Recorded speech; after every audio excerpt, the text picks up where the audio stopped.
Shalom, shalom, que la paix de notre Dieu soit avec vous de partout où vous êtes en train de suivre cette émission qui est intitulée La connaissance de la vérité. Aujourd'hui, nous allons partager ensemble avec vous sur notre thème intitulé Pourquoi devons-nous lire la Bible? Beaucoup ne savent pas que le savant, les écrivains, tous ces mondes-là, ils ont passé leur temps à lire la Bible. Ils ont puisé leur inspiration par les Écritures, qui est la Bible. À partir de Moïse, nous avons vu Dieu donner la loi au peuple d'Israël. La loi qui pouvait conduire le peuple, diriger le peuple vers la justice. Il y a eu les 10 commandements, il y a eu des ordonnances, il y a eu des préceptes que Dieu avait donnés pour que l'homme marche dans la droiture et dans la conformité de la volonté de Dieu. Voilà, maintenant, nous sommes devenus enfants de Dieu et peuple de Dieu. On doit maintenant avoir notre constitution. Parce que Dieu nous a choisis pour que nous soyons son peuple. Mais pour être un enfant de Dieu, on doit marcher par rapport à sa parole. Or, la parole que Dieu nous a laissée, ce sont les Écritures. Dans les Écritures, il y a tout pour nous aider à grandir, à devenir forts, à faire croître notre foi. Dans les Écritures, il y a tout qui peut faire en sorte que ta vie puisse exceller en toutes choses. Josué 1, verset 8. L'Éternel dit à Josué que ces livres de la loi ne s'éloignent point de ta bouche. Médite-les jour et nuit pour agir fidèlement selon tout ce qui est écrit. Car c'est alors que tu auras du succès dans tes entreprises. C'est alors que tu réussiras. La réussite est lorsqu'on médite bien la parole de Dieu, parce que Dieu a tout mis pour nous qui sommes ses enfants dans les Écritures, dans la Bible. On peut prendre le deuxième verset dans Romains 15, verset 4. Qu'est-ce que la Bible nous dit? Or, tout ce qui a été écrit d'avance l'a été pour notre instruction, afin que, par la patience et par la consolation que donnent les Écritures, nous possédions l'espérance. Dieu avait déjà tout mis à notre disposition. Dieu avait mis des instructions, des éléments qui peuvent nous aider à grandir, à être un homme utile dans la société. Maintenant, l'importance de lire la parole de Dieu, de lire la Bible. Nous les trouvons maintenant dans 2 Timothée 3,16. Écoutez ce que la Bible dit. Toute écriture est inspirée de Dieu et utile pour enseigner, pour convaincre, pour corriger, pour instruire dans la justice, afin que l'homme de Dieu soit accompli et propre à toute bonne œuvre. La parole de Dieu est utile pour nous instruire, nous enseigner, nous corriger, nous remettre dans la bonne voie. Moi, j'ai vu de personnes qui n'ont pas étudié, mais juste en méditant la parole de Dieu, lorsqu'on le raconte comme ça, les gens pensent que cette personne a fait des études supérieures. Mais tandis qu'il a juste commencé à passer son temps à méditer. On l'a appris juste à méditer la parole de Dieu. Or, en méditant la parole de Dieu, le Saint-Esprit va amplifier la connaissance, l'intelligence qui est cachée en toi. Dites Amen.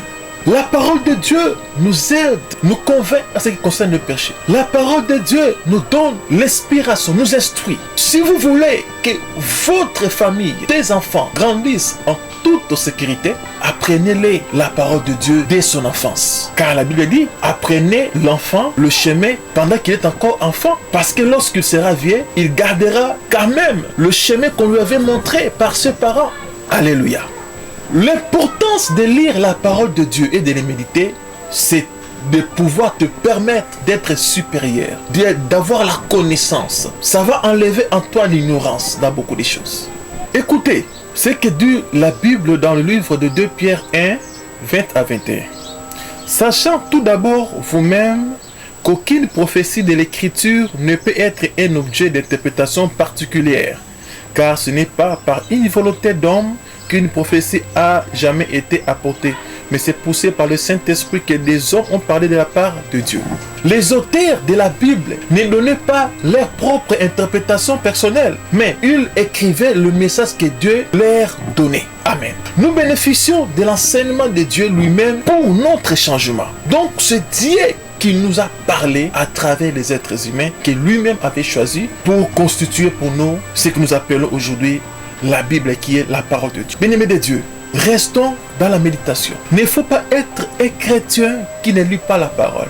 Il ne faut pas être un chrétien qui ne médite pas la parole. Or, si tu es vraiment un enfant de Dieu, si tu es vraiment un vrai croyant, tu dois méditer chaque fois la parole de Dieu. Faites en sorte que la parole de Dieu soit votre modèle de vie. Faites en sorte que la parole de Dieu devienne une partie de toi. Alléluia. chers enfants de Dieu, je vous exhorte à demeurer dans la parole de Dieu. Aimons le Seigneur par sa parole, car la Bible dit, il envoya sa parole et sa parole te guérit. Donc, l'écriture de Dieu, pourquoi devons-nous lire la parole de Dieu? Nous devons avoir l'habitude de lire la parole de Dieu, car la parole de Dieu nous donne la connaissance, nous donne la foi, nous donne la force. Dans les Écritures, la prophétie par excellence, c'est dans la Bible. C'est dans la parole de Dieu. On peut prophétiser sur toi, sur beaucoup de choses. Mon frère, ma soeur, laisse-moi te dire, toute prophétie qu'on peut te dire, tu vas retrouver ça dans la parole de Dieu. Il n'y a rien de nouveau qu'on peut te dire. Dieu avait tout dit dans la parole de Dieu. Même les écrivains, tous ces poètes, tous ces grands hommes qui ont inventé, qui ont écrit des livres, même les grands prophètes qui ont inventé, qui ont fait des livres, si tu lis bien leurs textes, ils se sont tous référés dans la parole de Dieu. Ils ont trouvé leur inspiration, c'est dans la Bible. Je dis bien, tous ces grands prophètes qui ont écrit, qui sont des écrivains, qui ont fait des bouquets, qui ont fait des livres, ils ont puisé leur inspiration que dans la parole de Dieu. Mon frère, ma soeur, ne soyez pas un chrétien qui accepte tout ce qu'on lui dise. Non, il faut être un chrétien qui examine toutes choses par rapport aux Écritures. Car la Bible dit que vous connaîtrez la vérité et cette vérité vous rendra libre. Ayons cette habitude, avant de dormir, de méditer ne fût-ce que la parole. Avant de sortir, de méditer. Parce que Dieu nous parle à travers sa parole. Amen. Nous devons savoir que notre constitution, c'est les Écritures. Alors, aimons le Seigneur par sa parole. Lorsque tu médites la parole de Dieu, c'est pour vous une bonne manière de communiquer avec le Seigneur. Le Seigneur va te parler à travers la méditation. Moi, j'ai reçu beaucoup de visitations de Dieu en méditant la parole de Dieu. J'ai reçu plusieurs de mes réponses juste pendant le moment de lecture. J'ai des versets que Dieu lui-même m'a donnés qui sont incarnés en moi. Devant des problèmes, des situations très difficiles, lorsque je cite, lorsque je médite ces paroles, je dis à Dieu, voilà mon Père, c'est que toi tu m'avais dit.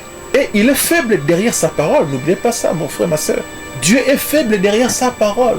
Il se cache dans sa parole. Il se révèle dans sa parole. Toi qui ne médites pas la parole de Dieu, devant un problème, tu vas dire quoi? Souviens-toi de Bartimée. Bartimée avait la révélation de Dieu parce qu'ils étaient plusieurs qui touchaient Jésus. Mais écoutez, Bartimée avait dit quoi? Fils de David, aie pitié de moi. Fils de David, aie pitié de moi. Comment est-ce que Bartimée a su que Jésus-Christ était le descendant de David? C'est par révélation. C'est par méditation, c'est par l'écoute de la parole de Dieu. Mon frère et ma soeur, aimez le Seigneur, aime la parole de Dieu. Demain ou après-demain, vous allez dire que Dieu est bon, Dieu est merveilleux. C'était ça le message d'aujourd'hui pour vous. Nous vous demandons de partager ce message pour d'autres enfants de Dieu, de pouvoir bénéficier de la part du Seigneur ce message. Que Dieu vous bénisse.